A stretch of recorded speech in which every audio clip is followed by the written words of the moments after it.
주의 약속하신 말씀 위에서 세상 영역에 없을 때에 말씀으로 힘써 싸워 이기며 약속이 고르게 서리라. 성령의 검을 들고 성령의 검을 들고 구원의 투구를 쓰고 믿음의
나와서 찬양하시겠습니다.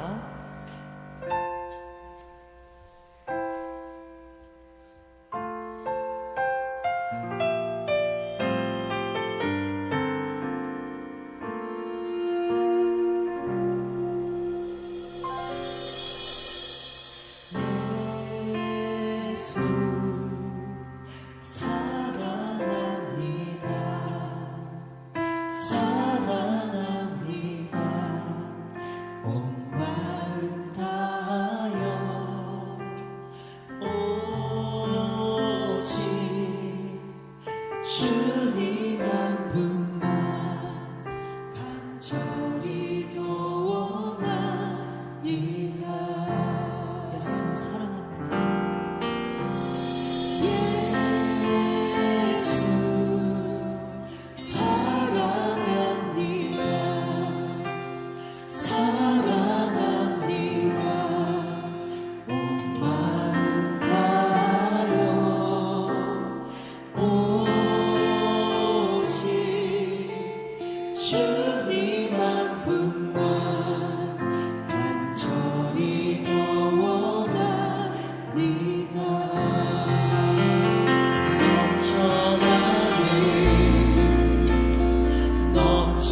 넘쳐나는 주를 향한 해석의 갈망이 주님께로 널 이끌어 주소서.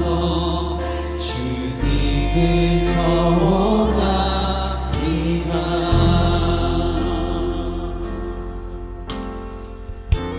예수 사랑합니다. 예수 사랑합니다. 사랑합니다. 온 마음 다하여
갈망이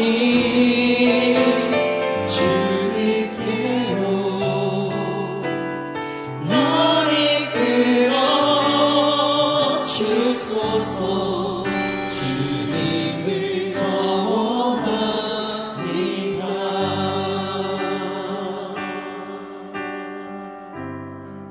주님의 그 사랑 영원히 참 순전 영원히 들어갑니다. 아버지 사랑만 제가 노래하겠습니다. 아버지 사랑 내가 노래해. 아버지 은혜 내가 노래해. 이 사랑 변함없으신 거짓없으신 성실하신 그 사랑 사랑할 때 꺾지 않으시는 꺼져가는 등불 끄지 않는 이 사랑 변함없으신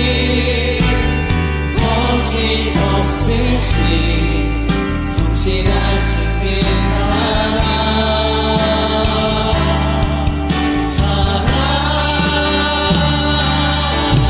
그 사랑 날 위해 죽으신 날 위해 다시 사신 예수 그리스도 다시 오신 그 사랑 죽음도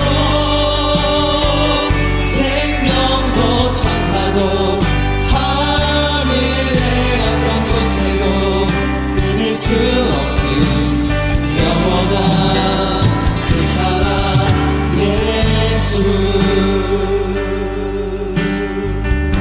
상한 갈대를 꺾지 않으시는 사랑 갈대 꺾지 않으시는 꺼져가는 등불 끄지 않는 꺼져가는 등불 끄지 않는 그 사랑 변함없으신 거짓없으신 성실하신 그 사랑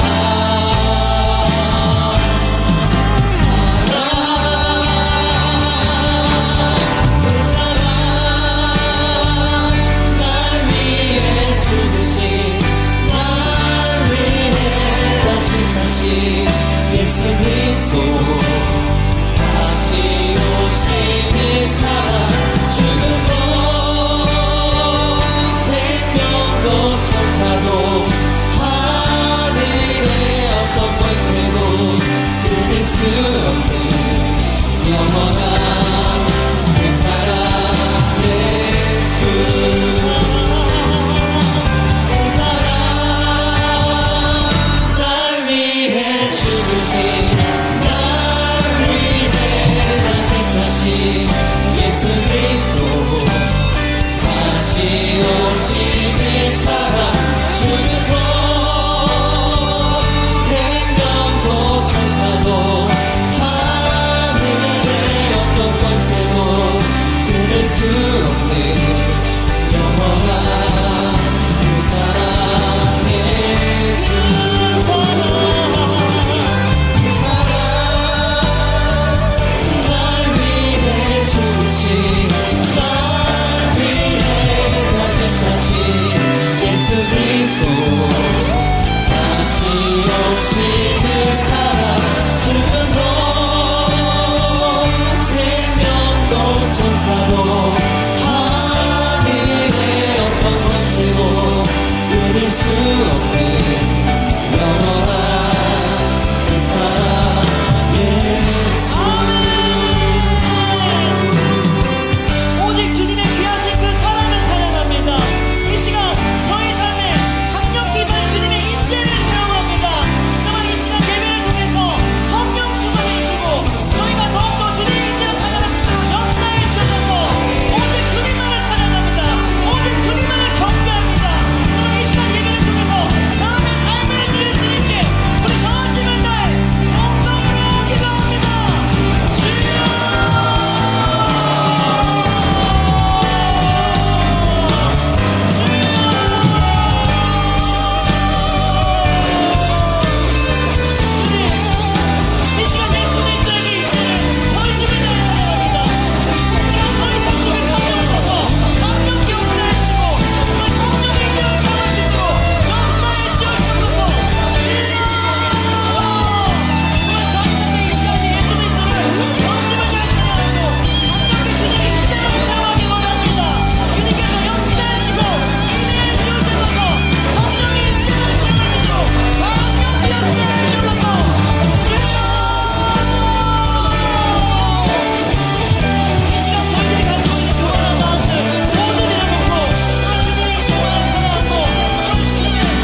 빛이요 진리요 생명이 되시는 창조주 우리 아버지 하나님, 새해를 맞이하여 우리의 신앙을 되돌아보고 점검하여 마음을 새롭게 함으로 하나님의 뜻을 분별하여 하나님이 기뻐하시는 예배자로 세워지고 제자의 삶을 살아가기를 갈망하고 다짐했던 지난 1월 한 달이었습니다.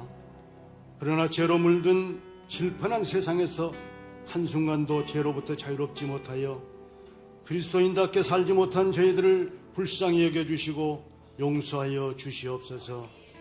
결단코 우리의 다짐이 시간의 흐름 속에 희미해지지 않도록 연약한 저희들을 붙들어 주시옵소서.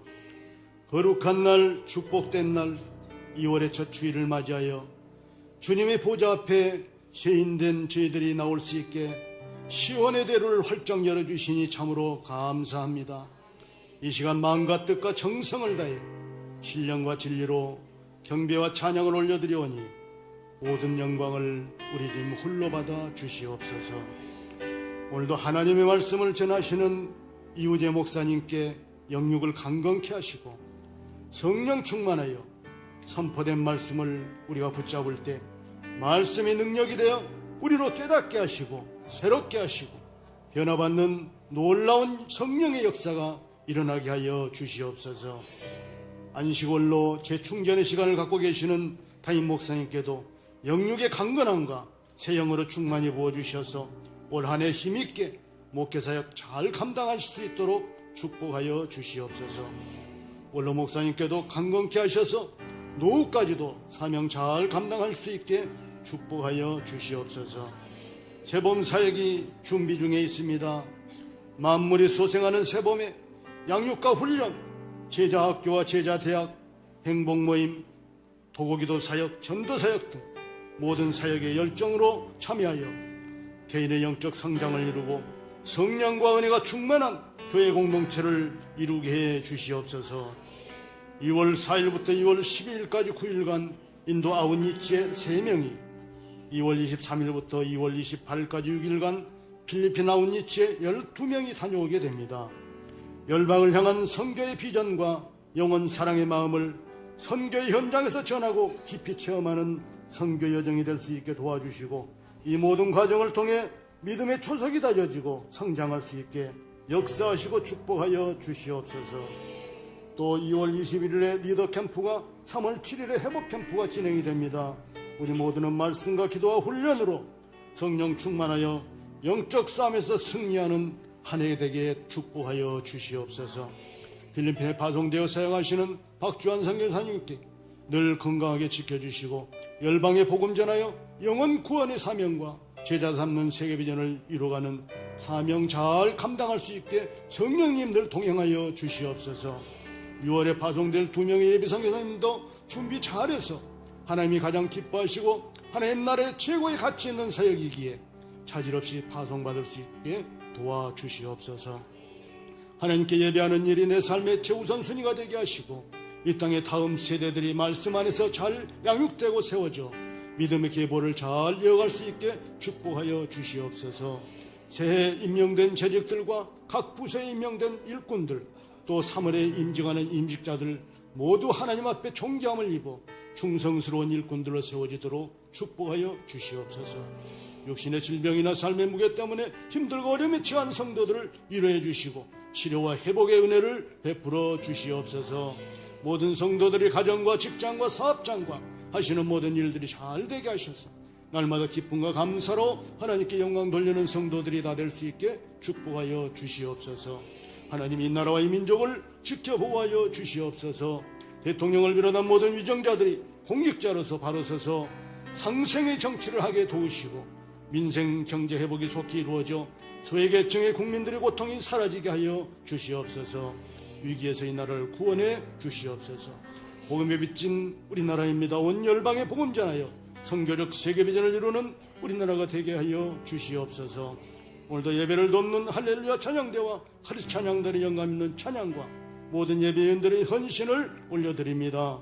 복음의 절대 능력으로 150명의 선교사를 파송하고 1500명의 셀리들을 세우는 두 날개로 날아오는 건강한 교회로 세워지게 하여 주시옵소서. 2026년 새해 우리나라와 민족과 백성에게 새 일을 행하시고 기적의 한 해로 축복하실 것을 믿으며 이 모든 말씀 우리 구주 예수님의 이름으로 기도하옵나이다. 아멘.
안녕하세요. 저는 청년 B-유목장 박성인입니다.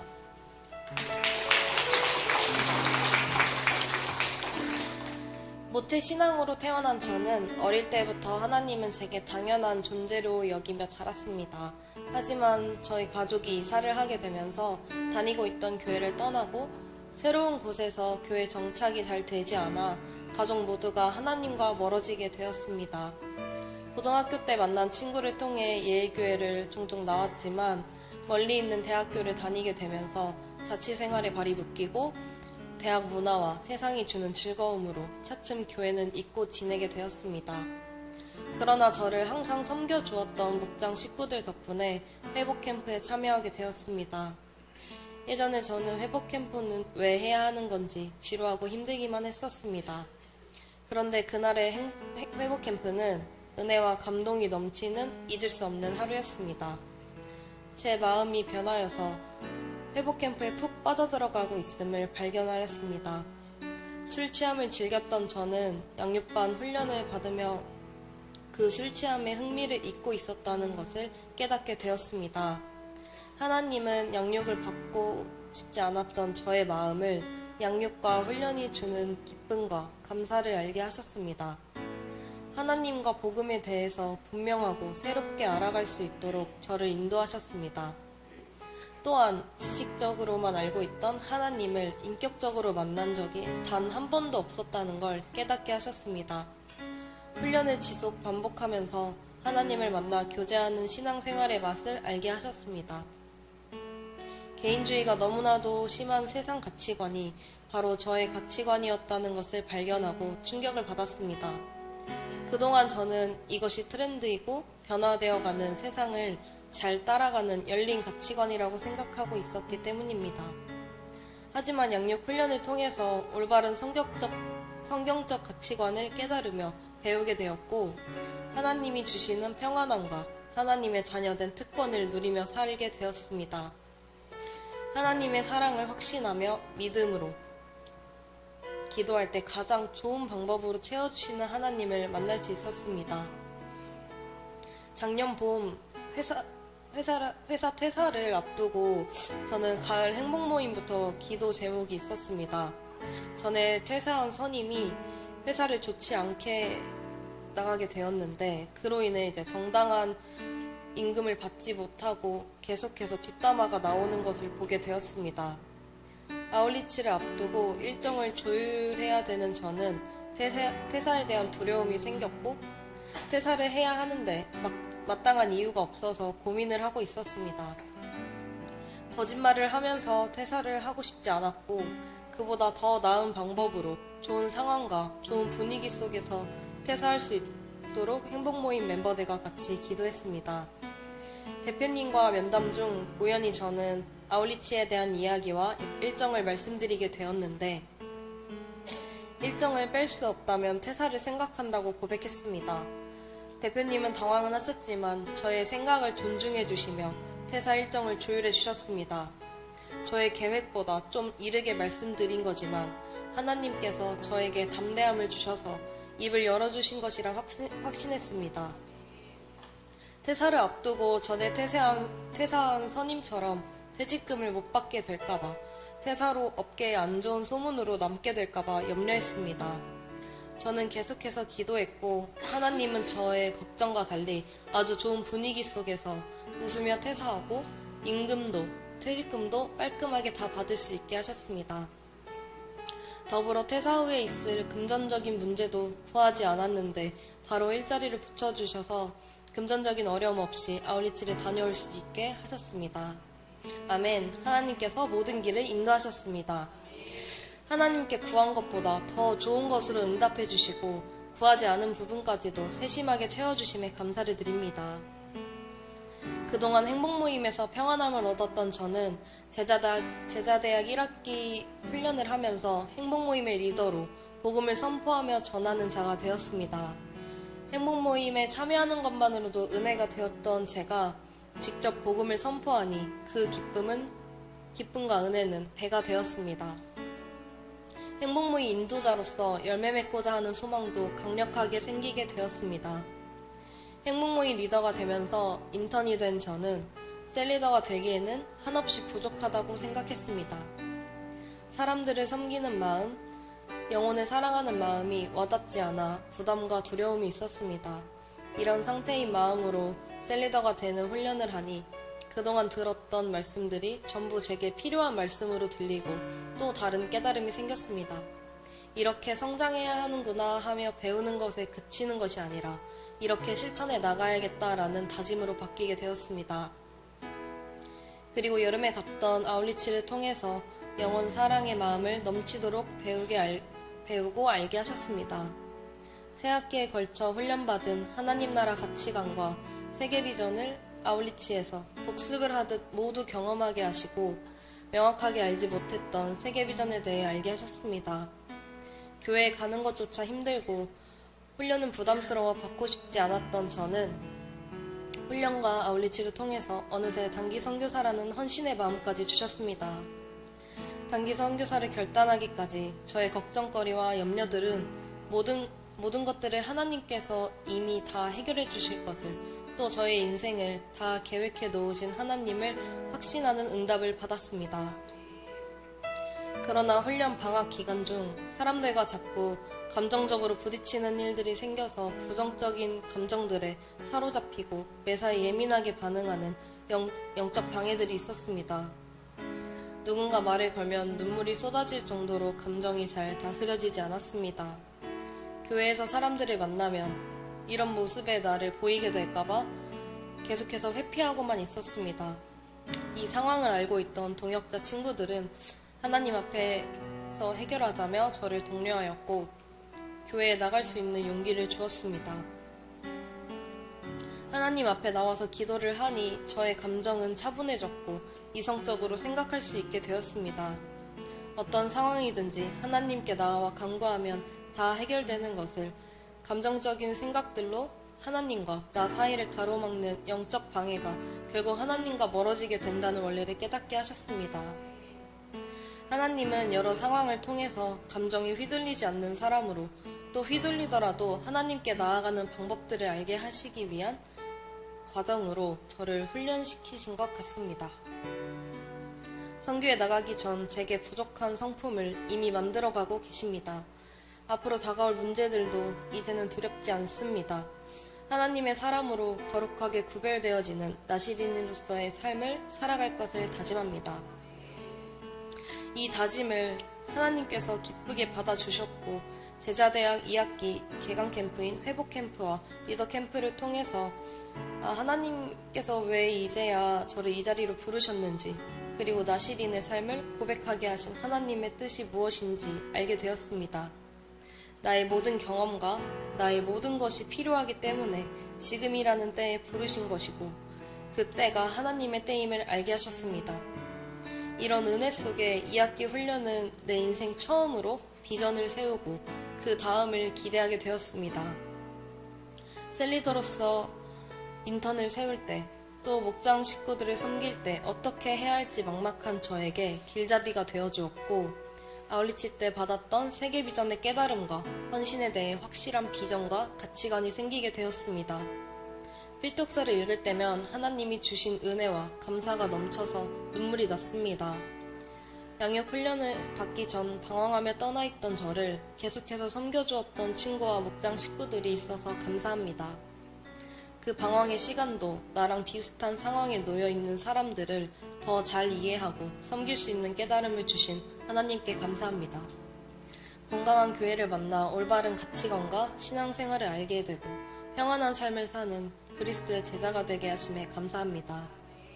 1,500명의 셀리더와 150명의 선교사를 파송하는 그 비전 안에 1,500 셀리더 중에 1명의 셀리더, 150명의 선교사 중에 1명의 선교사로 세워져 그저 목사님의 설교를 듣는 청년 한 사람이 아니라 목사님과 같은 비전을 가지고 나아가는 동역자가 되고 싶습니다.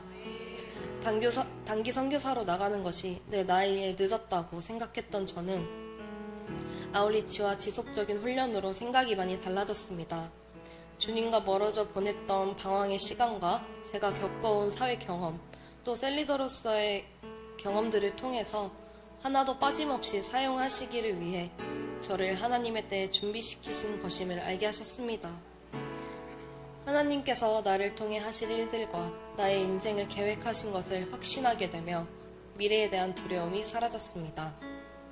이렇게 하나님의 은혜 가운데 저는 지난 2년 동안 양육반을 시작으로 제자대학 2학기까지의 모든 과정을 마치고 졸업하게 되었습니다. 그 시간 속에서 훈련을 받기 전 저의 삶과 훈련을 통해 변화되어 간 저의 모습은 이전과 많이 달라졌습니다.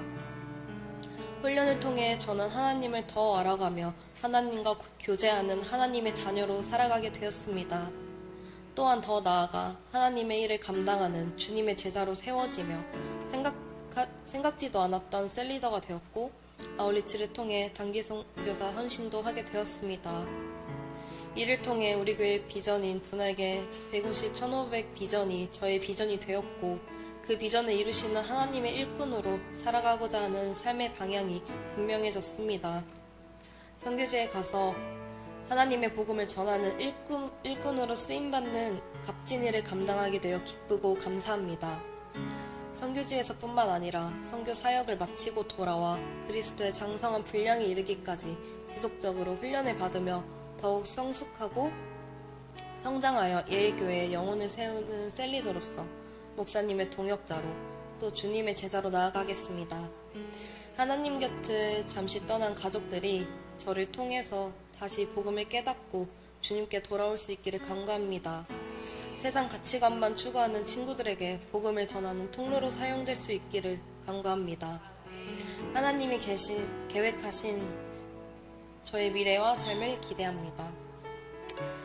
졸업의 자리까지 올 수 있게 옆에서 늘 응원해 주시고 말하지 않아도 서로의 마음을 알아주는 든든한 나의 영적 가족, 목장 식구들과 친구들에게 감사합니다.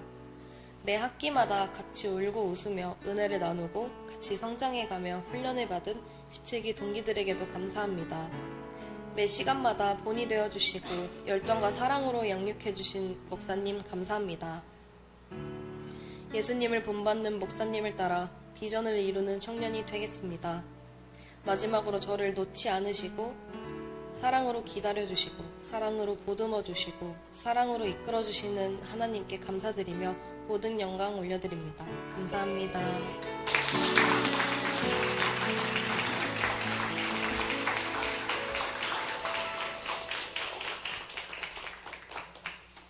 예, 감사합니다. 우리에게 주신 하나님의 말씀 고린도후서 12장입니다. 12장 7절에서 10절 말씀까지 보겠습니다. 12장 1절부터 봐야 하는데요. 시간이 좀 없어서 7절부터 10절 말씀까지만 교독하도록 할까요? 298쪽입니다. 신약성경. 제가 먼저 7절 읽습니다. 여러 계시를 받은 것이 지극히 크므로 너무 자만하지 않게 하시려고 내 육체에 가시고 사단의 사자를 주셨으니 이는 나를 쳐서 너무 자만하지 않게 하려 하심이라.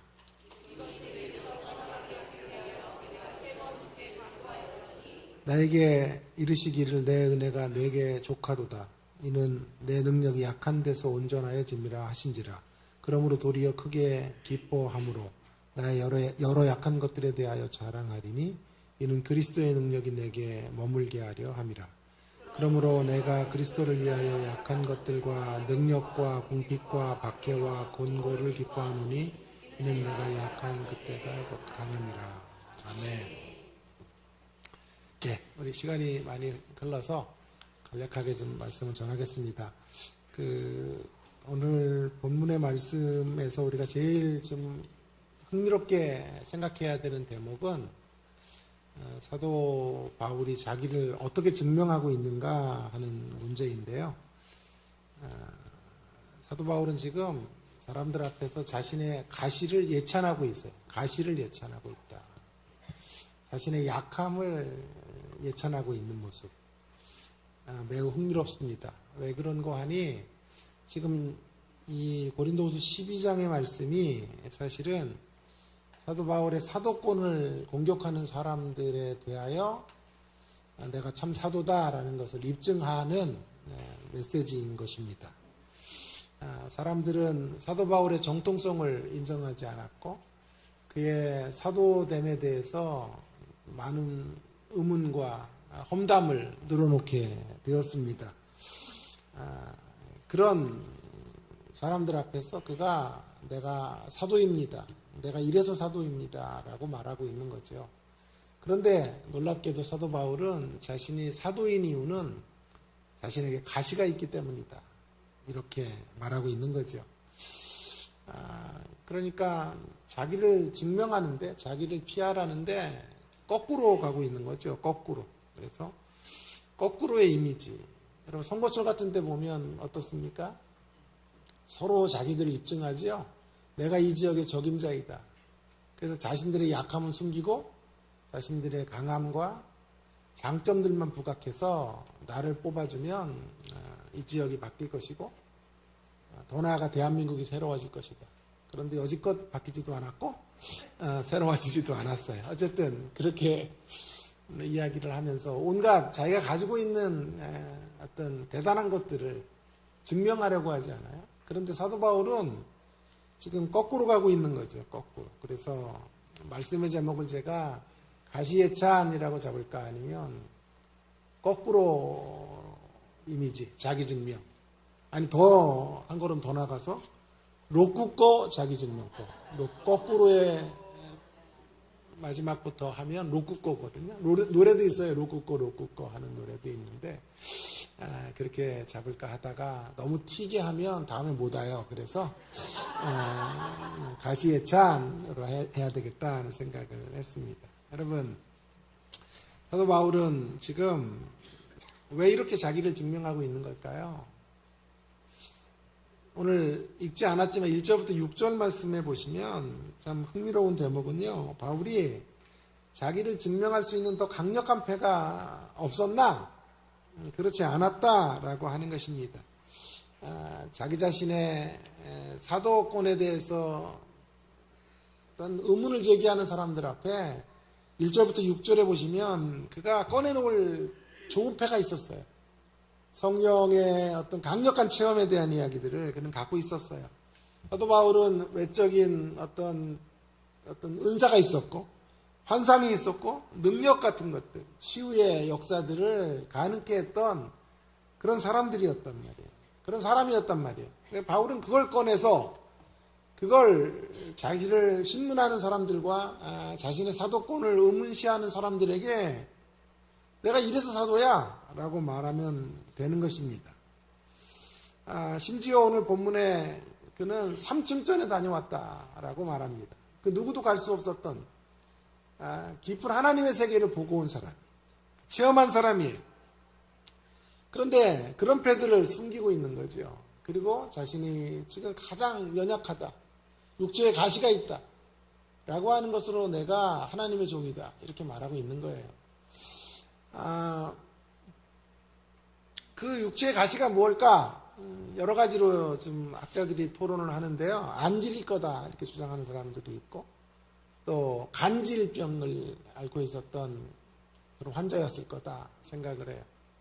그것이 무엇이든지 간에 사도 바울은 육체적인 매우 큰 연약함을 갖고 있었는데 그 연약을 꺼내놓고 내가 사도라고 그렇게 말하는 거예요. 오히려 우리가 볼 때 이게 더 강력한 패라고 생각하는 것들은 거론하지 않아요. 아니 거론을 하되 오늘 본문에 보세요. 1절에 이렇게 말합니다. 1절 무익하노마 내가 부득불 자랑한다 라고 말하면서 주의 환상과 계시를 말하리라 그렇게 말하지요. 2절에는요.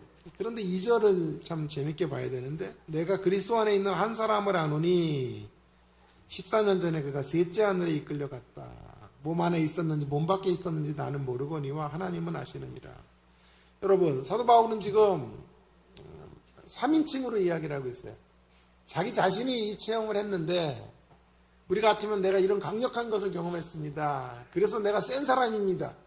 함부로 저에게 덤비면 큰일 납니다. 이렇게 말해야 될 건데 사도 바울은 부득불 이것에 대해서는 이야기하겠다라고 말합니다. 부득불. 정말 이건 꺼내놓기 싫습니다. 그리고 자기라고도 말하지 않고 한 사람을 내가 압니다.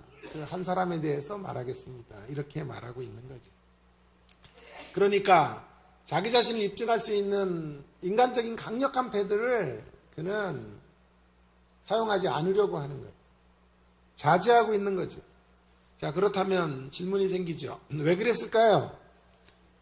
왜 대적자들을 그냥 한 주먹에 납작 묵사발을 만들 수 있는 이런 강력한 패를 왜 이런 소극적인 방식으로 지금 이야기하고 있는 걸까요?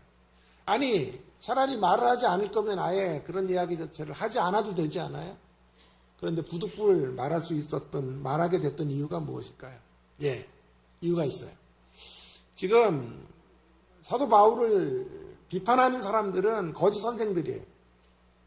자, 그들은 뭘 가지고 자신들을 증명하냐 하면 인간적인 능력, 세상적인 어떤 자신들이 갖고 있는 업적들, 위대함들, 체험들, 강점들, 이런 것들을 가지고 자기 자신을 입증한단 말이에요. 자, 그런 대적자들을 향하여 사도 바울은 자신의 강력한 패들을 부득불하게 어쩔 수 없이 꺼낸다고 말해요. 왜 그런 식으로 이야기하는 걸까요? 이유가 있어요. 그렇게 이야기하는 것은 왜 이 패를 그렇게라도 꺼낼 수밖에 없었냐 하면 이유가 있는데, 그것은 그들의 인간적이고 세상적인 방식으로 자신을 증명하려고 하는 것 자체가 가짜다. 만약 그런 것으로 나를 증명하려고 했다면 나는 나를 증명해야 될 것들이 너무나 많다. 그러니까 지금 내가 가짜가 아니라 인간적인 어떤 잘남을 가지고 세속적인 어떤 능력들을 가지고 자기 자신을 입증하려고 드는 존재들이야말로 정말 예수 밖에 있는 자들이고 하나님의 일을 하기에 합당하지 않은 자들이다 라고 하는 것을 입증하기 위해 부득불 내가 내 체험을 말하지만 나는 체험에 근거해서 내가 가지고 있는 영적인 어떤 강력함에 근거해서 내가 사도라고 말하고 싶지 않다 라고 이야기하고 있는 것이죠. 마태복음에 보시면 7장에 이런 말씀이 있죠. 마지막 날에 사역자들의 존재됨을 주의 이름으로 기사를 행하고 주의 이름으로 병자를 고치고 귀신을 쫓아내는 것. 그러나 도무지 내가 그들을 알지 못한다. 불법을 행한 자들아 내게서 떠나가라. 주께서 그렇게 말씀하신다. 그러면 사역자의 진정한 사역됨의 표지는 뭘까요? 열매예요, 열매. 7장 20절에 그래서 열매로 할지니. 열매로 입증하는 것. 그것만이 진정한 사도의 증표가 되고 하나님 백성들의 표지가 된다라고 말하는 거죠. 여러분, 오늘 우리는 은사와 신비한 것들을 너무나 추구해가는 세상 속에 살고 있어요. 사도 바울에게서 배워야 해요.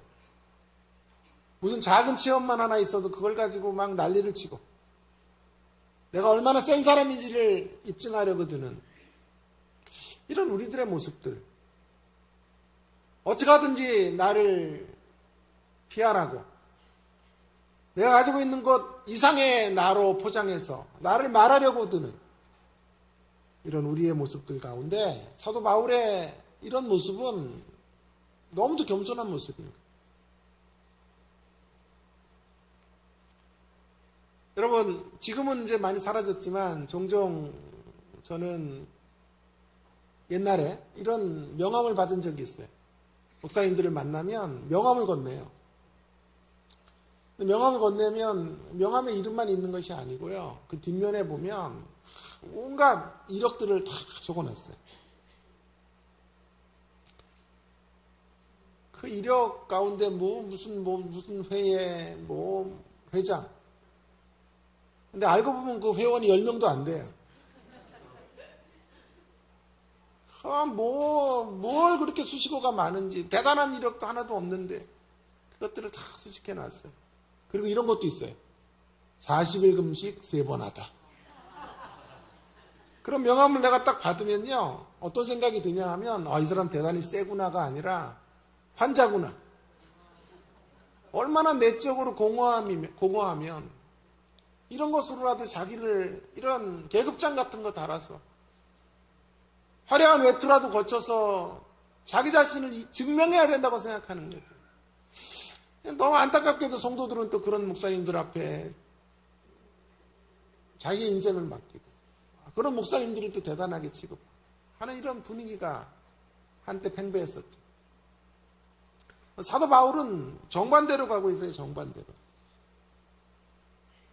자신이 드러낼 수 있는 패드를 아주 절대된 모습으로 이야기하고 그것들로 자기를 입증하려고 들지 않고 있는 것이죠. 여러분, 제가 유학을 갔던 이유가 뭐냐 하면요, 제가 교육전사를 하는데 교회가 어떤 교회였냐 하면 귀신을 쫓아내는 교회예요. 매일 귀신을 쫓아요. 11시 예배 때 귀신 쫓고 3시 예배 때 귀신 또 쫓고 새벽 예배 와서 귀신 또 쫓고 감기만 들어도 귀신 들렸대. 오늘 감기 든 분 손 들어보세요. 귀신 든 거예요. 저는 올라오다가 여기 턱에 넘어질 뻔했는데 그래서 넘어졌으면 귀신 든 거야. 그것도. 그래서 김기동 목사 돌아가셨지만 거기 쪽에 영향을 받은 목사님이셨어요. 근데 정통의 간판을 걸어놓고 이제 그런 쪽에 영향을 받아서 목회를 하시니까 매일 귀신을 쫓는 거예요. 저는 뭐 하냐 하면 여기서 찬송 인도하고 목사님은 앞에서 사람들 하나씩 쓰러지면 또 하는 교역자는 그 사람 눕혔다가 일으키고 눕혔다 일으키고 하는 매일 그걸 하는 거예요. 한참을 귀신을 쫓는데 이런 생각이 들어요. 이게 귀신을 쫓는 건가 귀신의 노이로제에 붙들려서 하는 건가.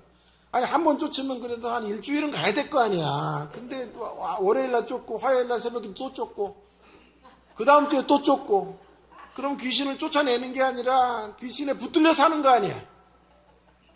귀신의 어떤 노이로제 속에서 살아가는 거 아니에요. 그럼 저는 뭐 하고 있는 거예요? 그런 일들 옆에서 방조하고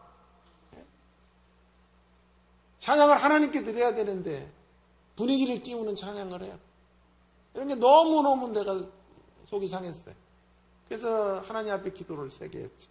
하나님, 저 한국교회 이렇게 있다가는 제 정신병 걸릴 것 같습니다. 저를 좀 살려주세요. 그랬더니 구세주가 나타났어요. 우리 장인이에요, 장인. 우리 장인이 결혼을 하겠다 그랬더니 조건을 거시더라고요. 유학 갈 수 있겠나? 자녀 넷 중에 한 명을 꼭 유학을 보내고 싶었대요. 그래서 가겠습니다 그랬죠. 돈도 하나도 없는데. 근데 우리 장인은요, 장인 어르신은 10,000명 정도 되는 교회를 이렇게 다니셨어요. 잡사지 뭐 신앙도 없어 그냥 왔다 갔다 하는데 신학교 졸업하고 목사 되면 전부 그분은 경험한 교회가 그 교회밖에 없으니까 다 10,000명 되는 교회 가는 줄 아는 거야. 유학까지 갔다 오면 더 큰 교회 할 거라고 생각하고 갔다 오겠나? 그렇게 얘기한 거예요. 하나님 그걸 사용하셔서 저를 유학을 보내셨고 그래서 교수가 되는 자리까지 이끌어 주셨단 말이에요. 어쨌든 이런 한국교회의 모습들, 오늘 사도 바울의 모습과는 정반대의 모습으로 가고 있는 거예요. 헛되고 인간적인 욕망들과 어떤 능력들을 지금 사모하고 있는 것이죠. 다시 돌아와서 오늘 7절부터 10절에 보시면요. 1절부터 6절까지의 사도 바울은 그렇게 좋은 패들은 부득불 이야기하고 이제 그가 꺼내고 있는 중요한 패는 뭐냐 하면 그의 가시예요, 가시. 가시해찬을 하고 있는 거죠. 왜 그가 가시해찬을 하고 있을까요? 결론부터 말씀드리면요. 이런 얘기를 하고 싶은 거예요. 예수님이 걸어가셨던 그 약함의 길, 십자가의 길을 내가 걷고 있다. 할렐루야. 그래서 내가 사도다. 내가 인간적인 능력이 있고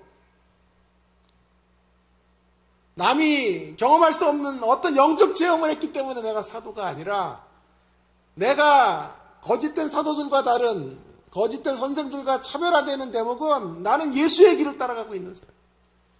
특별히 예수의 십자가의 길을 걸어가고 있는 생애로 서 있다. 그러기에 나는 부득불 내 자랑할 것들은 숨기고 내 약함을 자랑, 나의 가시를 자랑. 한마디로 십자가를 그가 삶으로 담아내고 있다. 십자가의 정신을 구현하고 있다. 그 약함 속에서. 그러기에 나는 참이고 진짜다. 신자들의 자기 증명법도 이래야 된다. 라고 말하고 있는 거죠. 자, 이제 그렇다면 시간이 좀 없어서 그렇다면 두 가지 이야기를 해요. 여기가 서론이에요. 여기까지 가지고. 두 가지 이야기를 해야 되는데 그리고 오늘따라 왜 이렇게 또 순서도 많고 길고 한지 몰라요. 그래가지고 나도 긴데 그래서 어떻게 수습을 해야 될지. 자, 첫 번째 이야기를 좀 하려고 하는 것은 여러분 이 가시예찬에 대한 이야기를 이제 할 때 우리가 가시예찬의 오용에 대해서 생각해 보려고 그래요. 가시예찬을 잘못 적용하면 안 돼요. 가시예찬이 뭔가를 잘못 적용하지 말아야 된다라고 하는 건데, 여러분 가시예찬은 사도 바울이 약함을 자랑하는 것을 잘못 읽으면요, 마치 그의 게으름이나 연약함이나 부족함을 정당화하는 신앙으로 흘러갈 수 있어요. 자, 사도 바울의 대적자들은 뭘 가지고 신앙 안에 들어왔냐면 그들은 승리주의적 기독교를 붙들고 신앙생활을 하죠. 그러나 바울은 승리주의의 기독교는 잘못된 것이다 라고 말하는 거예요. 그러면서 자신의 연약함을 자랑하지만 거기에 또 함정이 있을 수 있어요. 자칫 잘못 가면 패배주의로 가면 안 돼요. 암울한 패배주의가 기독교적 삶의 자리가 아닌 거죠. 여러분, 우리는 금욕적 삶을 살아야 되는 건 맞지만 금욕주의로 가서는 안 돼요. 가시 자체를 아름다운 미덕으로 생각하며 살아서는 안 된다라고 하는 것입니다. 이런 말은 저는 동의가 안 돼요. 목사는 가난해야 된다. 저는 동의할 수 없어요. 목사가 부자가 돼야 된다는 것도 저는 동의하지 않지만 목사는 가난해야 된다. 이런 것들은 동의가 되지 않아요. 제가 신학교 시절에 혹은 제가 만났던 선배 목사님들은 주로 이런 거예요. 40년 목회 동안 하루도 쉰 적이 없다. 그러면 안 돼요. 여러분 잘 아셨죠? 목사님 쉼도 가지시고 재충전의 시간을 갖게 하는 거. 얼마나 잘한 선택인지요. 우리는 금욕적 삶이 아니라 금욕주의로 가요. 금욕주의. 그래서 목사님들에게 얘기하잖아요. 목사님 새벽기도가 은사시죠. 그런 인간들 주둥이 꼬매야 돼요. 어쨌든. 아니, 새벽기도가 은사인 사람이 이 땅에 어디 있어요. 다 힘들고 어려워요. 새벽기도만 없으면 목회하겠다. 그런 얘기 하잖아요. 저는 유학 중에요. 유학생활 하면서 교회를 섬겼는데 새벽기도가 힘들더라고요. 교회 옆에 사택에 살았는데 새벽에 못 일어나요. 어떤 때. 그럼 자기들끼리 자습하면 되잖아. 자습. 자습하면 되는데 죄송해요. 장로님 한 분이 꼭 제 방에 문을 막 두드려요. 이강도사님 막 캐나다에 있었는데 거기 막 온 동네가 떠나갈 정도로 크게 소리치면서 눈이 번쩍 떴더니 빨리 나오세요. 늦었어. 5분 남았어요. 5분 남았어요. 그래야지 눈곱을 띄고 가서 설교하고 그래. 그 교회 제가 담임 목사가 못된 이유는 그거 몇 번 새벽기도 못 일어나서 못된 거예요. 그럴 때는 얼마나 좋아요. 자기들끼리 안 왔으면 너무 피곤하시구나 하고 우리끼리 자습하자. 그래가지고 기도하고 말씀 쳐서 하면 얼마나 편해. 저는 만약에 목회를 하면요. 목회자들을 이제 고를 때, 부교육자들을 고를 때 새벽에 은사 있는 사람 고르고 난 새벽 기도 은사가 없으니까 난 저녁 기도를 하고 너는 새벽 기도를 해라. 자기 은사대로 목회해야지. 1년 365일 새벽 기도를 해야죠. 해야 되는데 그것 때문에 시험은 들지 말자 이 말이에요. 예? 그것 때문에 뭐 남을 평가하지는 말자 이 말이에요. 새벽에 기도 못하는 사람 저녁에 하면 되잖아. 저녁에 밤에 기도에 강한 사람이 있어요. 그럼 그 사람 밤 기도로 가고 새벽에 강한 사람은 새벽에 하면 어떠냐. 큰일 났다 이거. 은혜가 안 된다. 다음 주까지밖에는 못 오게 생겼네. 자, 그래서 여러분 가시 자체를 미화하는 건 기독교 신앙이 아니에요. 금욕주의적 삶을 우리는 추구해 가서 살아서는 안 된다라고 하는 것입니다. 자, 오늘 여러분 지금 가시 자체를 예찬하고 있는 것이 아니다라는 증거를 두 가지로 이야기해 볼게요. 먼저는요. 첫 번째 증거는요. 7절에 보시면 7절에 보면 이 가시를 사단이 준 가시라고 말했어요. 사단이 준 가시. 궁극적으로는 하나님의 허락 안에서 주어졌지만 직접적으로는 사단이 준 가시예요. 여러분 사단이 준 가시면 어떻게 해야 될까요? 싸워서 무찔러야죠. 그죠? 사단이 준 가시를 막 희낙낙하면서 받아들이고 너무 행복해하고 가시를 즐기고 그러면 안 돼요. 그 가시는 사단이 주었다면 물리쳐야 될 줄로 믿습니다. 그래서 가시의 차는 우리의 게으름이나 우리의 부족함이나 우리의 고난 자체를 즐기는 삶을 말하는 것이 아니고 기독교 신앙을 패배주의로 걸어가게 하는 그런 용도로 쓰여서는 안 된다라는 거죠.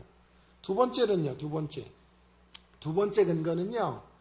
여러분 그가 가시를 놓고 8절에 보면 3번 기도했죠. 3번. 3번 기도합니다. 여기 3번 기도했다라는 말은 한 번, 두 번, 3번 했다는 뜻이 아니에요.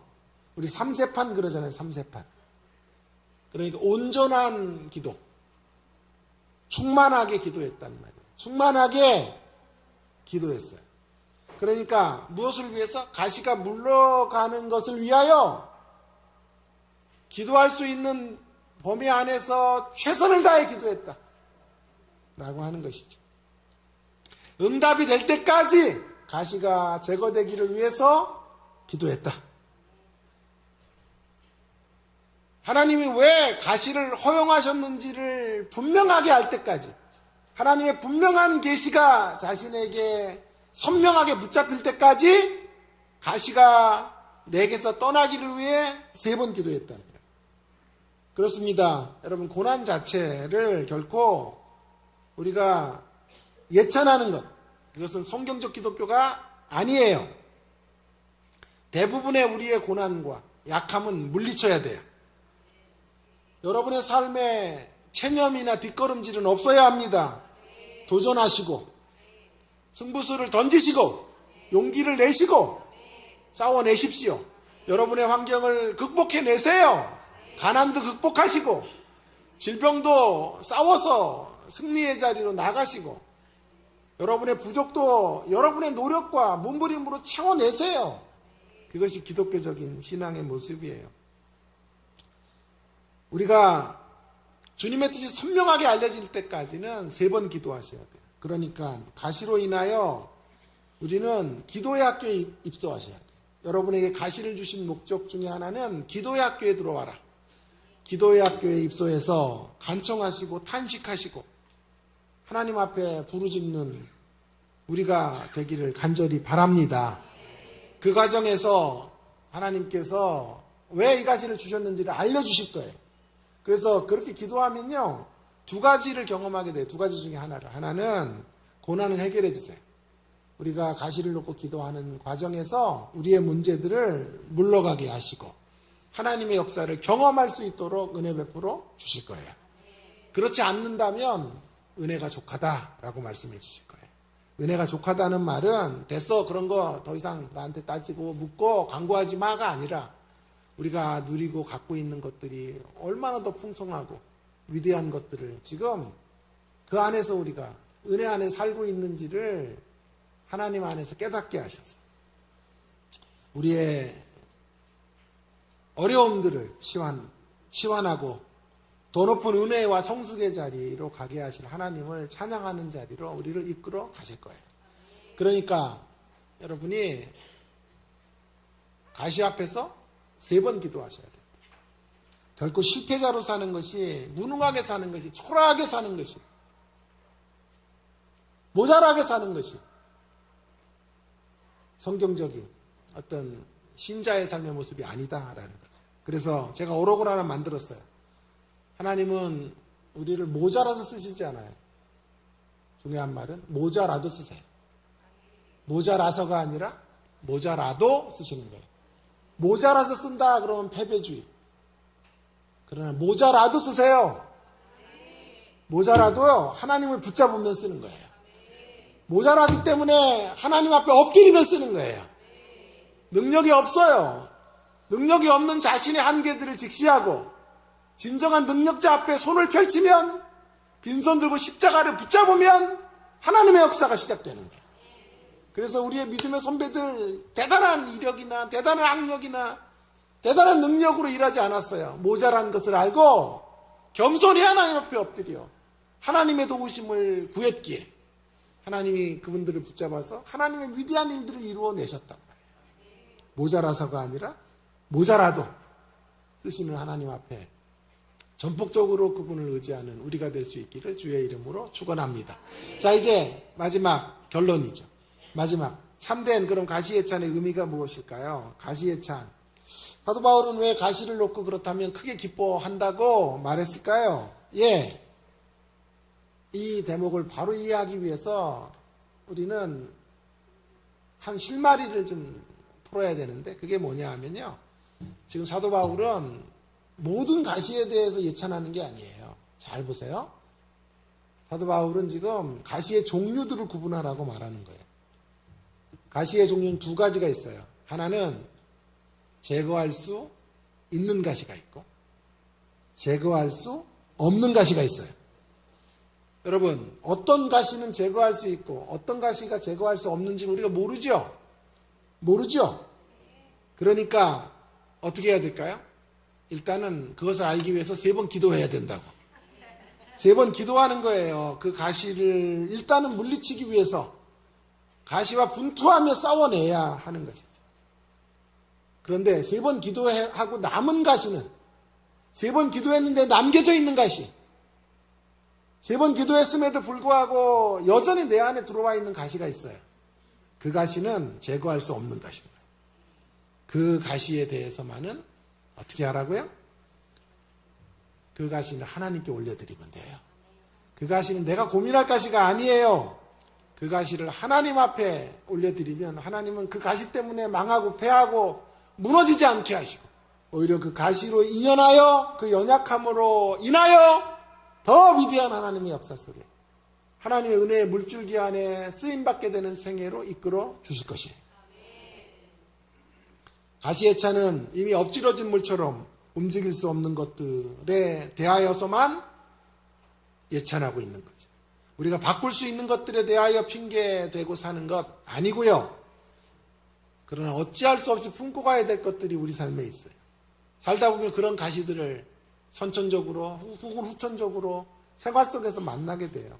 자, 사별로 인하여 덩그러니 혼자 남게 됐어요. 그 가시는요, 어찌할 수 없잖아요. 엎질러진 물처럼 사랑하는 사람이 먼저 떠나버렸는데 다시 주워 담을 수 없잖아요. 그런 가시는 우리가 고민할 가시가 아니다 이런 말이에요. 또 돌이키기엔 너무나 늦어버린 상황도 있어요. 그런 말이 있잖아요. 늦었다고 생각할 때가 가장 이른 때다. 나 그런 말 진짜 싫어해요. 저는 이렇게 바꿔야 된다고 생각해요. 늦은 때는 진짜 늦은 때예요. 그러니까 이렇게 바꿔야 돼요. 늦기 전에 돌아오세요. 더 늦기 전에 하나님 만나시고 은혜를 경험하셔야 돼요. 서둘러 귀환하셔야 돼요. 늦었다고 생각할 때 가장 빠른 때가 아니고 이미 늦은 때예요. 그때는 70대 중반에 신학교 오시더라고. 그래서 저는 안 되겠다 이분은 했는데 옆에 있는 분이 은혜 받아가지고 심사 둘이 하는데 합격이 됐어요. 늦은 거예요. 너무. 졸업하면 80인데 할렐루야. 수습이 안 되네 오늘 설교가. 어떻게 늦었다고 생각할 때 가장 빠른 때가 아니에요. 아까 우리 청년이 간증하잖아요. 그때 은혜 받아야 하나님의 일 열심히 할 수 있어요. 80에 선교하겠다고. 무슨 선교가 80에 안 돼요. 잘. 그때는 자기 몸이 힘들어갖고 안 돼. 그래가지고 혈압약 먹으면서 막 안 되는 거예요. 막 목발 짚고 막 이게 잘 안 돼요. 내 몸이 성할 때 하나님의 일 전성기 때 하는 거라고. 죄송해요. 연세 드신 분들도 오늘 나가면서 또 욕하시겠다. 자, 설교 좀 마쳐야 되는데 큰일 났어. 여러분, 어쩔 수 없는 상황들이 있다 이 말이에요. 지울 수 없는 과거의 이력 같은 것들이 있어요. 라합의 꼬리표를 달았던 건 기생 라합이에요. 그건 어쩔 수 없는. 다윗은 말제 아들이에요. 아무런 기득권을 갖고 있지 않은 말제 아들. 저에게 있어서 이런 거예요. 암 생존자예요, 저는. 이제 되돌이킬 수 없어요, 저는. 암을 안고 암 생존자로 이 땅을 살아가는 거예요. 바울이 예찬하는 건 바로 이런 것들이에요. 변개할 수 없는 가시들. 자, 그런 가시들이 우리 가운데 남아있다면 3번 기도하고 물리치려고 몸부림쳤지만 여전히 남아있는 어찌할 수 없는 그 가시들은 받아들이란 말이에요. 받아들인다는 말은 예찬하는 건데, 예찬하는 건 받아들이는 거고, 받아들이는 건 인정하는 거죠. 그걸 인정하면 그걸 승화시킬 수 있어요. 승화가 뭐예요?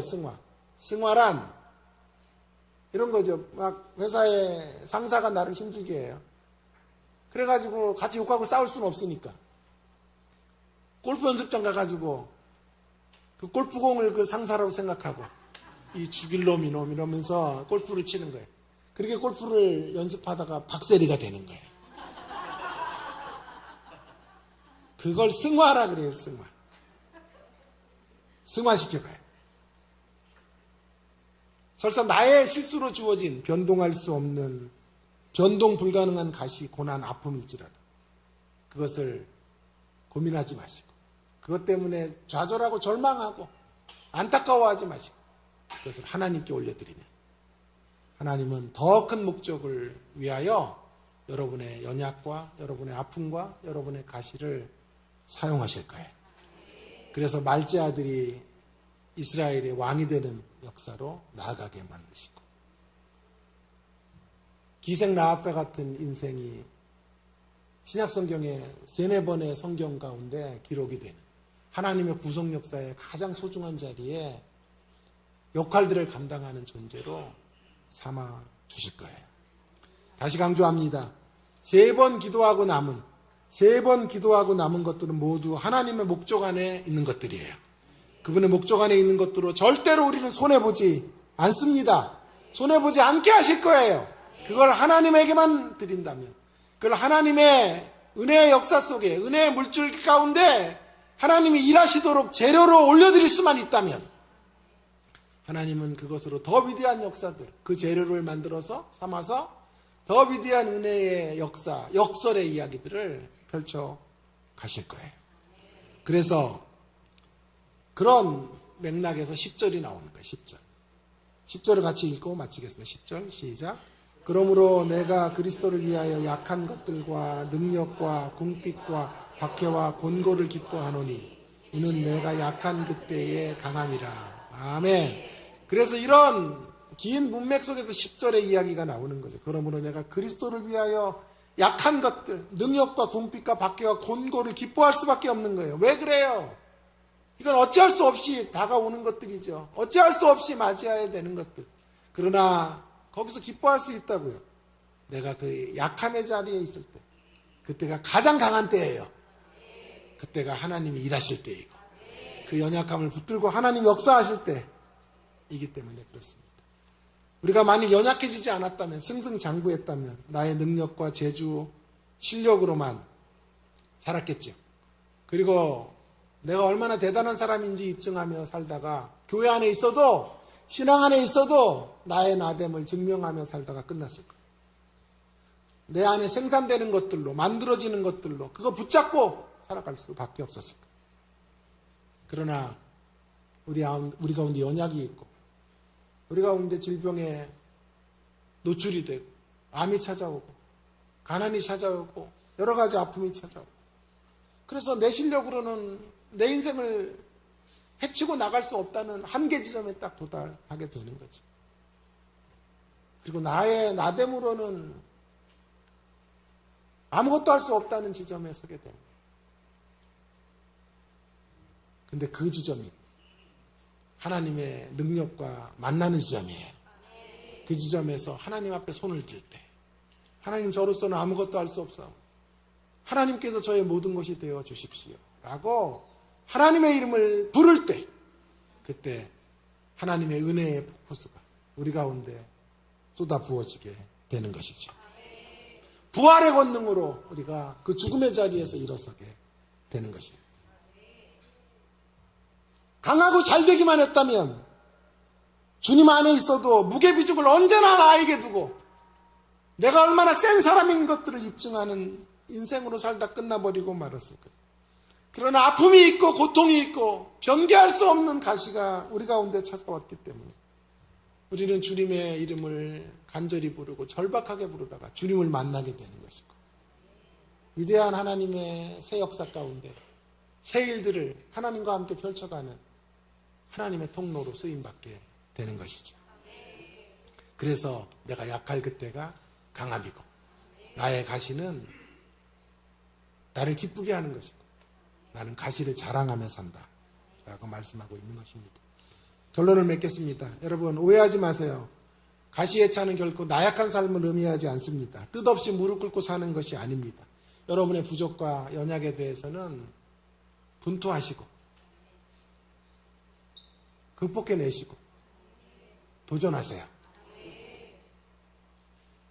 그러나 3번 기도하고 남은 것들, 어쩔 수 없이 갖게 된 선천적 한계와 살면서 갖게 된 엎질러진 물처럼 주워 담을 수 없는 그런 여러분의 연약과 가시에 대해서는 더 이상 좌절하지 않게 되기를 바랍니다. 오히려 그 자리에서 크게 기뻐하시면서 그 가시를 주님께 드리세요. 그러면 우리 주님은 위대한 연금술사가 되셔서 그 가시 속에서 장미를 만들어 내실 거예요. 우리의 가시를 승화시켜서 하나님의 역사 속에 더 위대하게 쓰임받는 예일교회 모든 성도님들 되기를 주의 이름으로 축원합니다. 함께 통성으로 같이 오늘 주신 말씀을 지금 기억하면서 기도할까요? 가시의 찬. 여러분, 가시 자체가 미덕이 아니에요. 패배주의로 살라가 아니에요. 도전하세요. 여러분의 암울한 현실 가운데 물러서지 마세요. 용기 있게 대장부처럼 맞서 싸우세요. 여러분이 변화시킬 수 있는 것들은 변화시키세요. 분투해서 이길 수 있는 것들을 이겨내세요. 그러나 3번 기도했지만 여전히 남아있는 가시들, 그건 내 거가 아니에요. 그건 고민하지 마세요.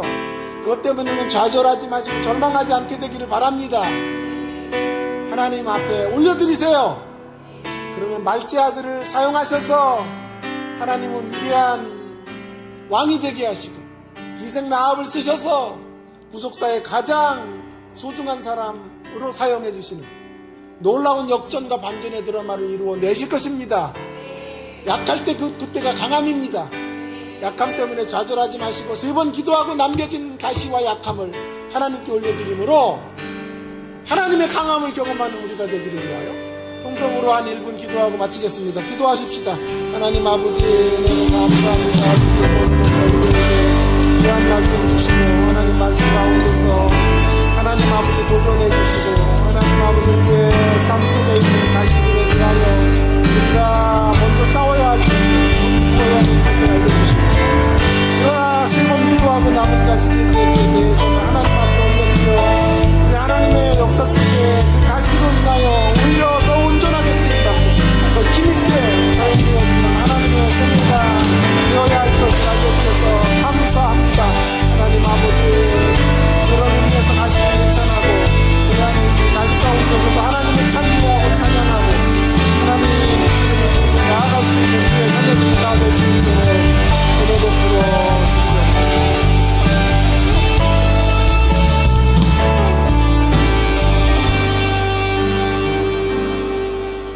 하나님 아버지, 오늘 저희들에게 또 귀한 생명의 말씀 주셔서 감사합니다. 우리의 가시들에 대하여 하나님, 우리 먼저 3번 기도할 수 있는 저희들이 되기를 원합니다. 주의 뜻을 분명히 알 때까지는 가시와 싸워내게 하시고 분투하게 하시고 용기 있게 도전해 나아갈 수 있는 저희들 모두가 되게 하여 주옵소서. 그러나 3번 기도하고 남겨진 가시는 그 아픔은 더 이상 내가 고민하고 내가 아파야 될 아픔이 아닌 것을 인정하게 하시고 그 가시는 하나님께 올려드리게 하시기를 원합니다. 그래서 그 가시를 통해서 그것을 재료 삼아서 우리의 연약을 강함으로 바꾸신 하나님의 위대하신 역전의 드라마들을 바라보며 그 하나님과 함께 쓰임받는 그 하나님 안에서 새로운 강함을 경험하는 저희들의 모습들이 되도록 은혜 베풀어 주시옵소서. 감사합니다. 예수님 귀하신 이름으로 기도합니다. 아멘. 우리 시간 준비하신 예물 드리시면서 찬양하시겠습니다.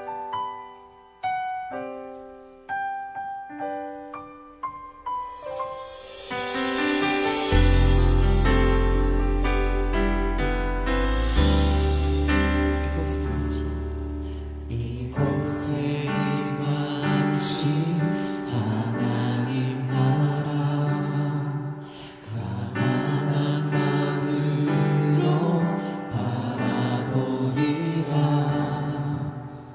먼저 그 나라 그 뜻 구하며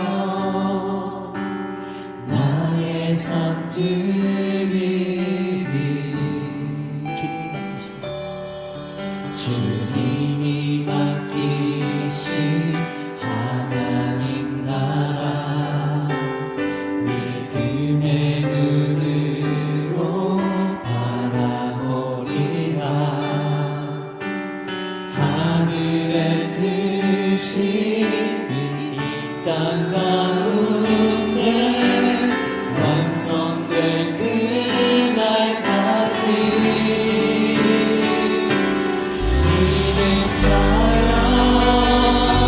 그 위에 서리라. 하나님의 나라는 무너지지 않으리. 믿음 다하여 그 나라 세워가리라. 주님 곧 오실 때까지.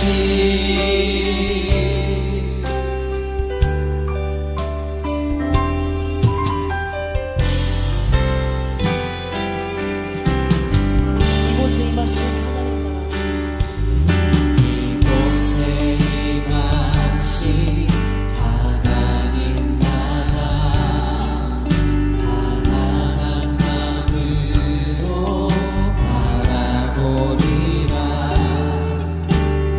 먼저 그 나라 그 뜻 구하며 나의 삶 드리리. 주님이 맡기신 하나님 나라 주님이 맡기신 하나님 나라 믿음의 눈으로 바라보리라. 하늘의 뜻이 이 땅 가운데 완성될 그날까지 믿음 다하여 그 위에 서리라. 하나님의 나라는 무너지지 않으리. 믿음 다하여 그 나라 세워가리라. 주님 곧 오실 때까지 믿음하여 그 위에 서리라. 하나님의 나라는 무너지지 않으리. 믿음 다하여 그 나라 세워가리라. 주님 곧 오실 때까지. 주님 곧 오실 때까지. 아멘. 영광 주님께 감사의 박수 올려드립니다.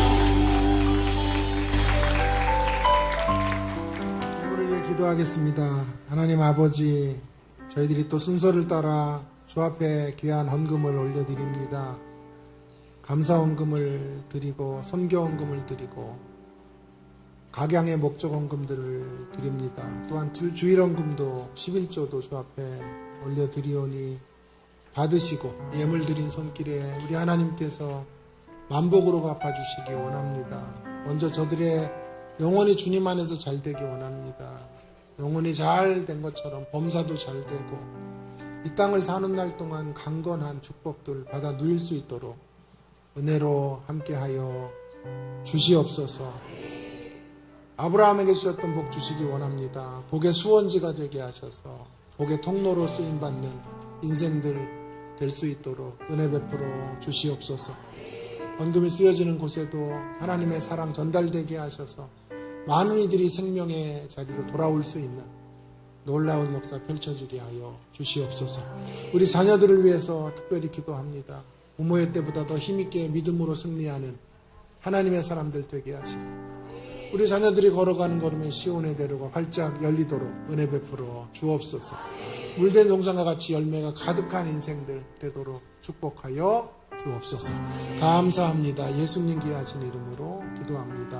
아멘. 이제는 우리 구주 예수 그리스도의 은혜와 하나님 아버지의 사랑과 성령의 교통하심이 오늘 주신 말씀 붙잡고 3번 기도하고 남은 가시들을 하나님께 올려드려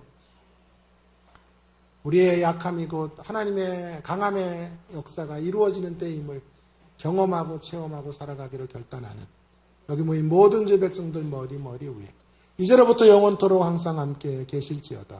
아멘.